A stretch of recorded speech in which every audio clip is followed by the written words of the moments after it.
Hello friend, welcome to online fees study. तो friends, इस video में देखने वाले हम एसएससी एमटीएस के लिए 14 अक्टूबर के जो एग्जाम में क्वेश्चन आए उसके हम क्वेश्चन देखने वाले हैं। और आप लोगों को बता दूं, मैं आपको इंग्लिश, जीके, जीएस और मैथ ये सारे क्वेश्चन जो है जितने ही मिल चुके हैं उतने सारे क्वेश्चन मैं कराने वाला हूँ आप लोगों के लिए। आप लोगों से एक रिक्वेस्ट है कि अगर आपको वीडियो अच्छी लगती है, आपको क्वेश्चन अच्छे लगते हैं तो वीडियो को शेयर करेंगे, आगे बढ़ाएंगे। और एक और चीज़ बता दूं मैं आपको कि ये वीडियो जो है टॉपिक्स पर आधारित है, याद रखें। ओके, कुछ क्वेश्चन मैंने हालांकि लिए हुए हैं, लेकिन फिर भी बता दूं मैं आपको टॉपिक मैंने इंपॉर्टेंट चीज़ें जो ली हैं, जो टॉपिक हैं वही आपको ज़्यादातर बताने की कोशिश करूंगा कि इन टॉपिक से क्वेश्चन आए हैं और आपको ये क्वेश्चन को इसको पढ़ना चाहिए। ओके, तो चलिए स्टार्ट करेंगे। यहाँ पर पहले हम इंग्लिश की बात करें तो इंग्लिश में पहले आपका सिनोनिम और एंटोनिम से क्वेश्चन पूछे गए। जैसे कि स्टूडेंट ने बताया कि एक सिनोनिम जो है इस प्रकार से आया था। Okay, amicable. ओके, तो एमिकेबल मतलब होता है फ्रेंडली। ओके, अब आप समझ ही गए एमिकेबल मतलब क्या होता है, फ्रेंडली होना, दोस्ताना होना, या फिर ऐसे करके बोल सकते हैं आप। ओके, तो ये इसका आंसर होगा फ्रेंडली। ओके, अगर आपसे पूछा, ओके, एल्यूड पूछा था, एक क्या पूछा, एक एल्यूड पूछा था। एल्यूड मतलब होता है एस्केप कर जाना। एस्केप मतलब कर जाना मतलब भाग जाना, या फिर क्या करना, मतलब दूर चला जाना। ओके, तो एस्केप कहलाता है। ओके, यहाँ पर अगला आपसे जो क्वेश्चन पूछा था वो इडियम और फ्रेजर भी पूछे थे। तो यहाँ पर देखिए all at sea. Okay, all at sea, तो ऑल एट सी मतलब होता है कंप्लीटली कंफ्यूज, क्या होना, कंप्लीटली कंफ्यूज जाना। ओके, क्या होना, भ्रमित हो जाना, बिल्कुल आपको समझ में ना आना। ओके, और अगला क्वेश्चन पूछा था, देखिए अगला जो है आपका है one who plans to destroy all government. Okay, ये वन वर्ड पूछा है इसका। ओके, तो ये अनरेकिस्ट आता है, ये होता है ओके अजारक। ओके, अराजकता मतलब कि आपको पता नहीं, अजारकता मतलब अराजकतावादी होता है इसका मतलब। ओके, होना, ठीक है, इस प्रकार की मतलब ऐसी चीज़ फैलाना जो सही नहीं हो। ठीक है, ओके, अगला है member of band of robber. Okay, member of band of robber को बोला जाता है, इसका वन वर्ड पूछा गया। ओके, ब्रिगेंड बोला जाता है, इसको क्या बोलते हैं, ब्रिगेंड बोला जाता है, या डाकू या फिर लुटेरा इसको बोला जाता है। ओके, डाकू या फिर लुटेरा इसे बोला जाता है। ओके, वन वर्ड में। अच्छा, एक और क्वेश्चन पूछा था, लेआउट मतलब क्या होता है, लेआउट। ओके, तो लेआउट मतलब होता है स्प्रेड होना या किसी चीज़ का विस्तार होना, फैलना। एक्सपेंड भी बोल सकते हैं, टू एक्सपेंड भी कर सकते हैं इसको। ओके, चलिए जीके क्वेश्चन कौन कौन से आए थे भैया। भारत में प्रथम जैव मंडल की स्थापना जो है जैव रिजर्व की स्थापना कहाँ हुई, तो आपका आंसर जो आएगा वो आएगा Nilgiris, correct answer. Okay, question पूछा था पारो शहर किस देश में है, तो याद रखें पारो शहर जो है तिब्बत में है भैया। कहाँ पर है, यह तिब्बत में है, तिब्बत या फिर आप कह सकते हैं भूटान में स्थित है। ओके, भूटान में से एक ऐतिहासिक घाटी है, याद रखेंगे क्या, एक ऐतिहासिक घाटी है, कहाँ पर है, भूटान देश में है। इंपॉर्टेंट है, एग्जाम में बहुत बार आता है। ओके, यहाँ की राष्ट्रीय भाषा जो है भूटानी है, या कि भूटान है तो भूटानी। मैंने आपको थोड़ा बहुत इसमें टॉपिक लेकर आपको बताया है।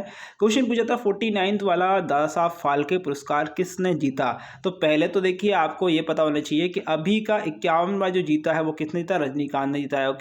ये तमिल मूवी के लिए जीता है। ओके, अगर हम बात करें उससे पहले अमिताभ बच्चन ने जीता था, याद रखें 2018 में, जो 15th हुआ था। पहला जो था वो जीता था देविका रानी ने, अभिनेत्री थी ये, 1969 में। ओके, अब आपको ये बता दूं कि भैया कि दादा साहब फाल्के अवार्ड जो है कब से प्रारंभ हुआ, ये आपको पता होना चाहिए। तो ये कि जो प्रारंभ हुआ वो 1969 से स्टार्ट हुआ। कब से, 1969 से स्टार्ट हुआ। ओके, अगर हम बात करें इनकी एक मात्र बोलती हुई फिल्म होगी, उसका नाम है गंगा। ओके, गंगावतार। क्या हुआ, गंगावतार। अच्छा, ये इंपॉर्टेंट है। क्वेश्चन ये भी पूछा जा सकता है, दादा साहब फाल्के जो है उनका असली नाम क्या था, उनका असली नाम था धुंडीराज गोविंद फाल्के। क्या नाम था, धुंडीराज गोविंद फाल्के था, आपको ये याद रखना है। ओके, अब अगर बात पूछ लिया इनकी पहली फिल्म कौन सी थी, तो राजा हरिश्चंद्र जो थी पहली फिल्म थी। ओके, पहली फुल लेंथ वाली फिल्म थी, याद रखेंगे, वो 3 मई 1930 को रिलीज हुई थी। याद रखेंगे, इंपॉर्टेंट है, एग्जाम बहुत बार ये क्वेश्चन आया हुआ है। ओके, आगे हम बात करें मोहम्मद बिन तुगलक की। ओके, आपने अपनी राजधानी कहाँ से स्थानांतरित करी, तो ये बहुत बड़ा फैसला था और बहुत बड़ी गलती थी, याद रखेंगे। तो इन्होंने क्या किया था, महाराष्ट्र, ओके, दिल्ली से जो है अपनी राजधानी ले गए महाराष्ट्र में, कहाँ पर, देवगिरी में। ओके, देवगिरी में ये ले गए और उसको देवगिरी को जो है मतलब इन्होंने नाम बदल दिया, इसका दौलताबाद रख दिया। क्या रख दिया भैया, दौलताबाद इन्होंने अपनी राजधानी का नाम रख दिया। इनकी मुख्य योजनाओं बहुत इंपॉर्टेंट है, एग्जाम में आती है भैया। दोआब में राष्ट्र वृद्धि करी, 1325 ईस्वी में। राजधानी परिवर्तन करी, जो कि हमने बात करी अभी, दौलताबाद कर दी दिल्ली से 1326 से 1327 के बीच। इन्होंने सांकेतिक मुद्रा का प्रचलन भी किया। याद रखेंगे तुगलक जो है, मोहम्मद बिन तुगलक ने जो एक जो मुद्रा चलाई थी, सांकेतिक मुद्रा, जो कि 1329 में ही चलाई थी। 5वीं योजना जो थी वो कराचिल अभियान भी इन्होंने किया था। क्या किया था?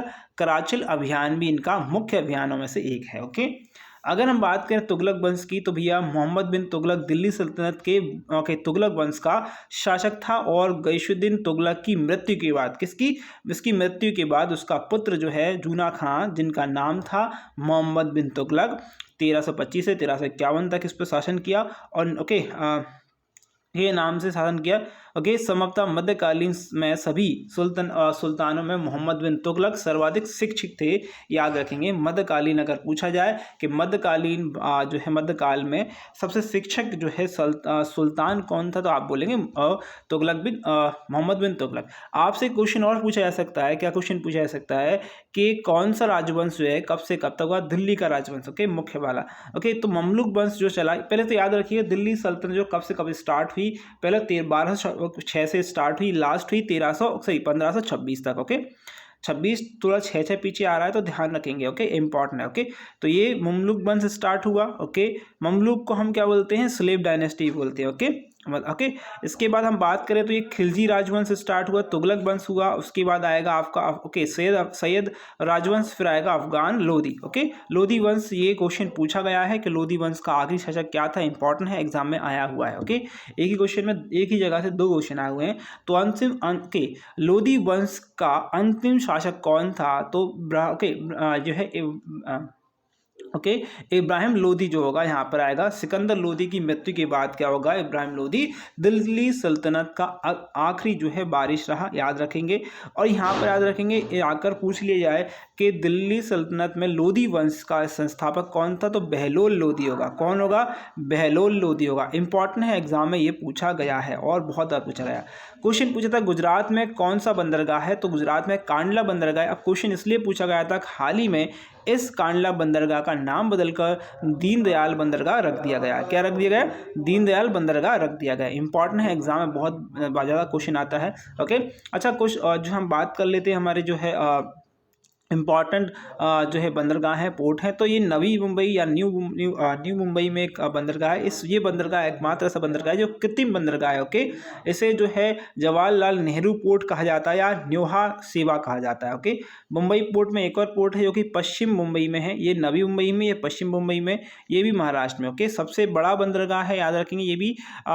ओके, अगर बात करें मोरमुगांव पोर्ट, ये मोरमुगांव पोर्ट कहाँ पर? दक्षिण गोवा में है। कहाँ पर पड़ता है? गोवा में ही पड़ता है। ओके, आगे बढ़ते हैं, और कौन कौन से पोर्ट है? टोटल 13। ओके, तो टोटल 13 हमारे पास बंदरगाह है। ओके, कोचीन बंदरगाह कोचीन में ही है, कोचीन पोर्ट पर, केरल में आता है। ओके, याद रखेंगे। ये मंगलौर में एक मंगलौर करके बंदरगाह है। ओके, यहाँ पर इसको बोला जाता है न्यू मंगलौर पोर्ट, या फिर कर्नाटक में स्थित है। याद रखेंगे। ओके, अरब सागर में यहाँ पर सारी चीज़ें लिखी हुई हैं आपको। ओके, पारादीप पोर्ट, ओके, जगत सिंहपुर उड़ीसा में है। ओके, याद रखें, इंपॉर्टेंट सारी चीज़ें मैं इंपॉर्टेंट बताते आ रहा हूँ भैया आप लोगों के लिए। ठीक है, किस शहर में और किस राज्य में। ओके, ये चीज़ें। कोलकाता में हल्दिया पोर्ट है और पश्चिम बंगाल में आता है ये। ओके, पोर्ट ब्लेयर जो है कहाँ पर भैया? पोर्ट ब्लेयर में, अंडमान निकोबार में है। दीनदयाल बंदरगाह अभी बताया मैंने, गुजरात में। गांधी धाम, ओके, ये जो है शहर होगा, गुजरात में आएगा, याद रखेंगे। और तुतीकोरिन तुतीकोरिन में है, ये तमिलनाडु में है। ओके, ये इंपॉर्टेंट बता रहा हूँ सारे के सारे। ओके, वैसे तो देखा जाए बहुत सारे पोर्ट हैं। चेन्नई पोर्ट की बात करें तो चेन्नई तमिलनाडु में होगा। एन्नोर पोर्ट होगा, या फिर इसे बोला जाता है कमराजर पोर्ट लिमिटेड। ओके, फिर उसके बाद हम बात करें बिगाज पोर्ट, जो विशाखापट्टनम में है, आंध्र प्रदेश में। ओके, इंपॉर्टेंट है सारे के सारे। ओके, अगला पूछा गया है धनराज पिल्ले जो है किस खेल संबंधित? बहुत प्यारा क्वेश्चन है, बहुत टॉप का क्वेश्चन है, क्योंकि सभी को पता है 1998 में भारत और आपका जो है भारत और दक्षिण कोरिया के बीच में जो है एक मैच हुआ, हॉकी का मैच हुआ, जिसमें हम जीत गए थे 5-3 से और हमने स्वर्ण पदक जीता था। क्या जीता था? हमने स्वर्ण पदक जीता था हॉकी के लिए। तो हॉकी के सबसे इम्पॉर्टेंट पर्सन रहे और ये जो है कैप्टन भी रहे धनराज पिल्लई। बिल्कुल क्वेश्चन बहुत इंपॉर्टेंट है, एग्जाम में आया हुआ है पहले भी। ओके 2020 में भारत का न्याय व कानून मंत्री कौन है? तो ये रविशंकर प्रसाद होंगे। क्या होंगे? रविशंकर प्रसाद होंगे। अभी आपको बताना 2021 में कौन है, जल्दी से कमेंट करेंगे। ओके आंसर आएंगे, इंपॉर्टेंट क्वेश्चन है। अगला क्वेश्चन स्क्रीन पर पूछा था, निम्नलिखित में से प्राचीन भारत में एक चिकित्सक थे। ओके तो ये ऑप्शन नहीं थे हमारे पास, तो सुश्रुतु करके प्राचीन के एक चिकित्सक तक ध्यान रखें। आयुर्वेदिक के महान जो है अज्ञाता माने गए, इनको बोला गया कि जो है चिकित्सा का शाल्य करके जो है एक टाइप होता है, वो उसके जनक कहे जाते हैं। ओके चलें आगे बढ़ते हैं, अगला क्वेश्चन करते हैं। ये रहा आपके लिए, Bentinck for the Mahatma Gandhi जो नाम की है उस नाम की पुस्तक किसने लिखी? R.N. नारायण के द्वारा लिखी गई। 2020 में विश्व धरोहर स्थल में भारत का कौन सा से शामिल था? तो याद रखेंगे महाराष्ट्र हमारा जो है शहर शामिल था। महाराष्ट्र का जो है विक्टोरियन गॉथिक और आर्ट डेको करके जो है स्थान जो है इसमें शामिल है। ओके अगला है पीएच मान में पी का वैल्यू क्या है? पोटेंशियल ऑफ हाइड्रोजन या फिर पावर ऑफ हाइड्रोजन, ऑप्शन दोनों में से एक होगा वहाँ पर।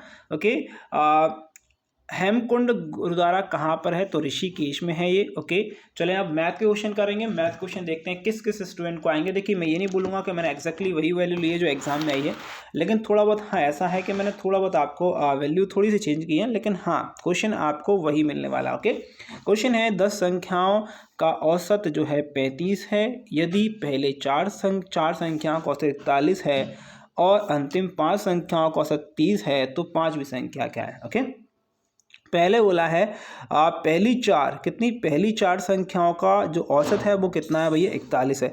अच्छा 41 में से मैं घटाऊं जो आपका मेन औसत है वो कितना? आपका 35। तो बचेगा कितना भैया? प्लस का मेरे पास कितने बचने वाला है? 6, और 6 का इंटू मैं 4 में करूंगा तो कितना जाएगा? 24। ये किसका आएगा? प्लस का आएगा। फिर अगर मैंने बोला अंतिम 5 संख्याएं, कितनी?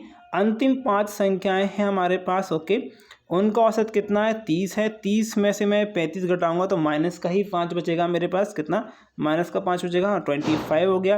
ओके और आखिरी कितनी संख्या बची है मेरे पास? 10 संख्या, एक संख्या बची है मेरे पास। ओके और मेरे पास मैंने बोला है कि मुझे 35 तो मिलने ही वाला है, मुझे 35 तो मिलेगा ही मिलेगा। ओके लेकिन इसमें से क्या माइनस क्या है? ये -1 दोनों के पास है। ओके ये है ना, तो -1 भी मुझे मिलेगा, यानी कि मेरे पास 36 मेरे 5वीं संख्या जो है उसका जो एवरेज आएगा, जो संख्या आएगी वह संख्या कितनी आएगी? 36 इज करेक्ट आंसर। ओके बिल्कुल सिंपल क्वेश्चन था, इसी प्रकार से ट्रिक से हम करेंगे क्वेश्चन को। ओके अगला क्वेश्चन क्या पूछा है? 40 छात्रों का औसत खर्च 305 है। अगर कक्षा अध्यापक का जो है खर्च शामिल कर लिया जाए तो औसत खर्च 15 रुपये की वृद्धि हो जाती है, तो अध्यापक का खर्च बताइए। अच्छा क्वेश्चन है, एग्जाम में देखिए पहले तो छात्र कितने थे? 40 छात्र थे हमारे पास। ओके बॉक्स मेथड बता रहा हूँ, बहुत अच्छा। ओके यहाँ पर आप लिख लीजिए इन 40 का औसत कितना है? 305 रहा। ओके अब कितना बढ़ रहा है? औसत 15 बढ़ रहा है। किसकी वजह से बढ़ रहा है 15? एक और व्यक्ति या फिर हम बोल सकते हैं एक अध्यापक की वजह से बढ़ रहा है। ओके और बढ़कर कितना? 15 इसमें प्लस करेंगे आप तो कितना हो जाएगा? 320 हो जाएगा। कितना होगा? 320 औसत हो गया। अच्छा ये 15 जो औसत बढ़ रहा है वो एक व्यक्ति के आने से बढ़ रहा है, अध्यापक के आने से बढ़ रहा है, और ये 15-15 जो है सब में बढ़ रहा होगा, यानी कि इन 40 लोगों में 15-15 बढ़ रहा होगा। याद रखेंगे इन 40 से 15-15 बढ़ रहा होगा, तो 40 इंटू क्या करेंगे आप? 40 इंटू 50 का 15 करेंगे तो 15 चौक 60 होते हैं, नहीं 600। कितना होगा? 600। यानी कि ये 600 क्या होगा? 600 रुपये तो इनको बांट ही रहा होगा, और बाकी 320 जो है क्या हो गया हमारा?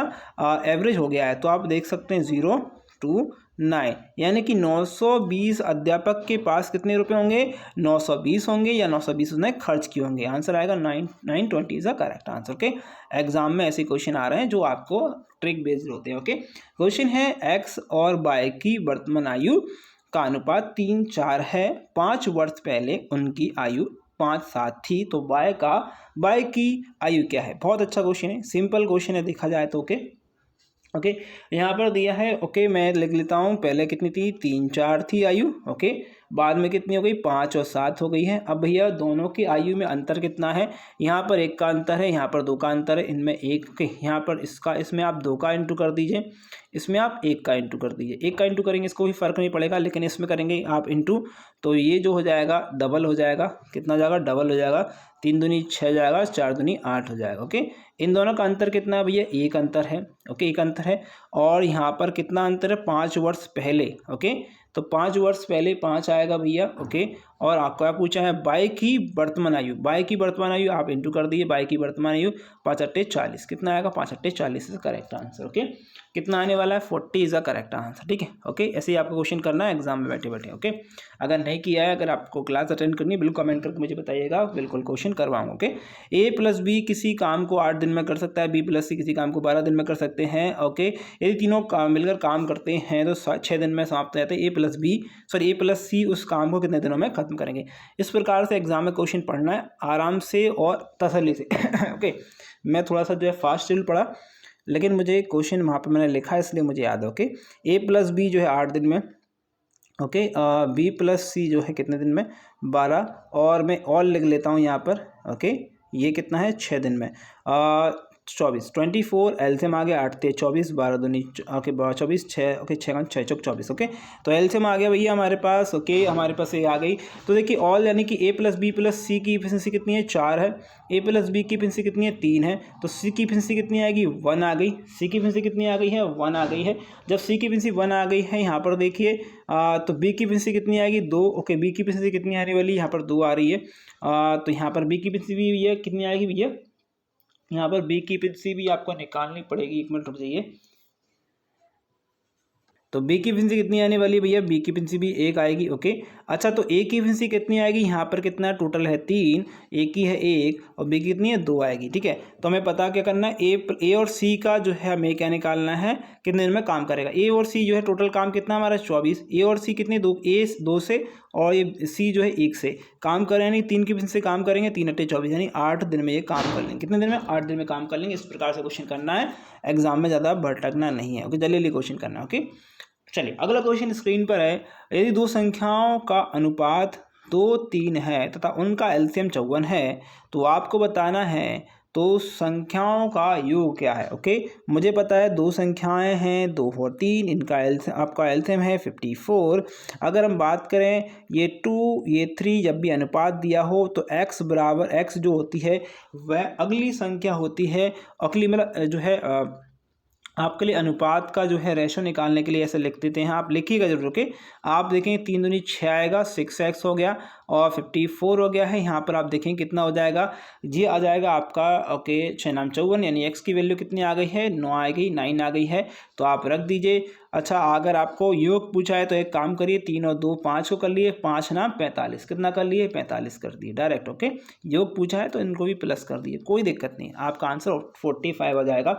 इसी प्रकार से क्वेश्चन करना, ज़्यादा आपको भटकना नहीं है प्लीज़, ओके।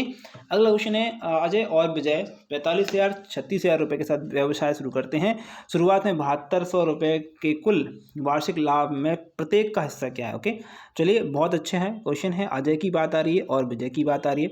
एक व्यक्ति लगाता है 45, मैं 3 0 डायरेक्ट में लिख लेता हूँ 45 और 36 काट दूं मैं, ओके। 9 पंजे 45, 9 चौक 36, ओके। तो इनको रुपए मिलते हैं 7200 और इसके हिसाब से मिल रहे हैं 4 और 5 की, आप प्लस कर लीजिए तो आप देखें 9 होगा, 9 की वैल्यू आएगी 72, 00 लगाइए 9 8 72, ओके। तो 800 आ गया, ओके। तो क्वेश्चन पूछा है, ओके, प्रत्येक का हिस्सा कितना है, तो आप देख सकते हैं ए की बात हो रही है, तो अगर मैं ए की बात करूँगा यहाँ पर, ओके, तो 8 का इंटू करूँगा 5 में, तो 8 5 40, ओके, तो 40 और 00 आ जाएगा।